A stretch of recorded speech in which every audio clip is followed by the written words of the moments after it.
छात्रों, हमारे HDL classes में आपका स्वागत है। तो छात्रों, आज हम यहाँ पे पढ़ेंगे हिंदी विषय में हरिवंश राय बच्चन की जीवन परिचय। ठीक है, चलिए पूरा इस वीडियो में हम हरिवंश राय बच्चन की जीवन परिचय पढ़ेंगे, जिसमें भाव पक्ष, कला पक्ष और साहित्य में स्थान पूरी की पूरी इनकी जानकारी जानेंगे। चलिए फटाफट यहाँ से शुरू करते हैं हरिवंश राय बच्चन जी के बारे में। ठीक है, यहाँ पे रचनाएं हैं, मधुबाला है, मधुशाला है और मधुकलश। हरिवंश राय जी की 3 रचनाएं थीं, जो मधुबाला, मधुशाला और मधुकलश। ठीक है बच्चों, तो ये अपन रचनाएं पढ़ लिए। ठीक है, यहाँ पे अपन भाव पक्ष पढ़ेंगे छात्रों। यहाँ पे भाव पक्ष क्या है? रहस्यमयी भावना। ठीक है, भाव पक्ष में कई पार्ट है, 3-4 भाव से प्रकट किए हैं। ठीक है, रचनाओं को, तो इनको 3-4 पार्ट में उनकी भाव पक्ष को पढ़ेंगे। ठीक है, तो यहाँ पे देखो क्या है, भाव पक्ष में पहला है रहस्यमयी भावना। ठीक है, मतलब रहस्यमयी भावना से किस तरह व्यक्त किए हैं अपनी रचनाओं में, तो यहाँ पे देखते हैं।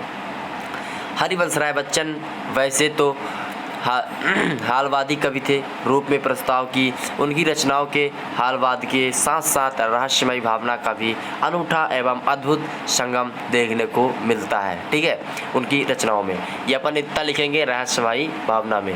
ठीक है, फिर सेकंड आता छात्रा पे प्रेम और सौंदर्य की भावना। ठीक है, क्योंकि भाव पक्ष में तो पूरा भावना के बारे में ही बात करेंगे। तो यहाँ पे हालावाद के प्रतिनिधि कवि हरिवंश राय बच्चन की रचनाओं में प्रेम और सौंदर्य का अनूठा संगम देखने को मिलता है। ठीक है बच्चों, यहाँ पे 2 तक कंप्लीट हो जाता है। फिर यहाँ पे देखेंगे कि सामाजिक चेतना क्या है। तो हरिवंश राय बच्चन सामाजिक चेतना की एक प्रसिद्ध कवि हैं। उनकी रचनाओं में प्राणी सामाजिक चित्रण का दृष्टिगोचर होता है। ठीक है, मतलब समाज के प्रति भी उन्होंने ध्यान दिया था।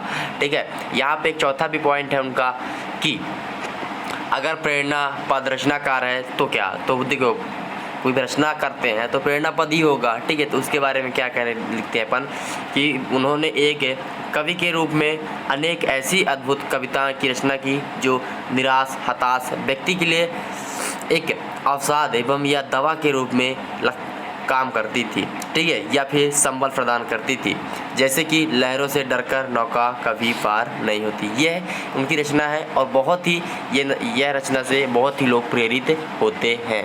ठीक है, ये उनकी बहुत ही अच्छी रचना थी। लहरों के डर से कभी नौका पार नहीं होती, कोशिश करने वालों की हार नहीं होती। मतलब इसमें से इन कविता से उनको कि हर किसी को अच्छी सी प्रेरणा मिलती है। तो यहाँ पे बच्चों आई होप यहाँ पे भाव पक्ष अपन लोग समझ चुके हैं। अब चलिए चलते हैं इनके काल पक्ष में। ठीक है, अब इनके पास कला क्या क्या थी, क्या क्या, ठीक है, रस छंद अलंकार का प्रयोग कैसे कैसे किए, सब काल पक्ष में देखा जाता है।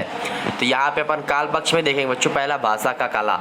ठीक है, हरिवंश राय बच्चन एक प्रकार के मेधा कवि थे। उनकी भाषा शुद्ध, साहित्य खड़ी बोली, संस्कृत तत्सम शब्दावली की रचनाओं में प्रचुर मात्रा में प्रयोग हुआ था। ठीक है, ये हो जाता है काल पक्ष का। ठीक है, शैली में देखते हैं छात्र, यहाँ पे जो शैली है, ठीक है, कई बार हरिवंश राय बच्चन के मुख्य परंजल शैली का प्रयोग किया गया अपनी रचनाओं में। वैसे सेवा ठीक है, शैली तथा गीत शैली के दर्शन बहुत प्रकार से होते हैं।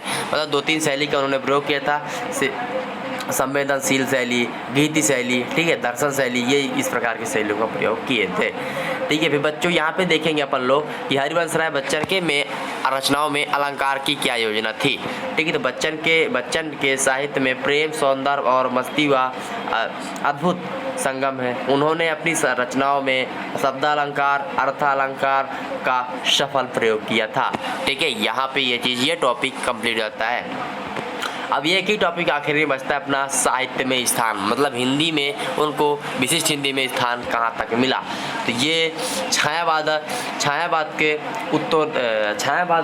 युग के प्रमुख कवि हैं। उनकी सभी रचनाएं हिंदी साहित्य की मूल्यवान और धरोहर और प्रेरणा युक्त हैं। ठीक है, यहाँ पे देखो साहित्य का स्थान जो होता है बच्चों, इसमें पूरा का पूरा ऊपर से जो आप भाव पक्ष कला पक्ष लिखे हैं उनको पूरा का निचोड़ साहित्य में स्थान देना होता है। ठीक है, यहाँ पे साहित्य में स्थान क्या है, ये छायावाद के युग के प्रमुख कवि हैं। इनकी सभी रचनाएं हिंदी साहित्य की मूल्यवान और प्रेरणा युक्त हैं। हिंदी साहित्य में उनका स्थान अद्वितीय रहा है। ठीक है, तो यहाँ तक आई होप पूरा का पूरा हरिवंश राय बच्चन जी को आपका पूरा समझ में आ चुका होगा। ठीक है, हरिवंश राय बच्चन जी का पूरी कवि परिचय आपको आई होप समझ में आ गई होगी। तो चलिए छात्रों, मिलते हैं अगली वीडियो में, तब तक के लिए जय हिंद, वंदे मातरम।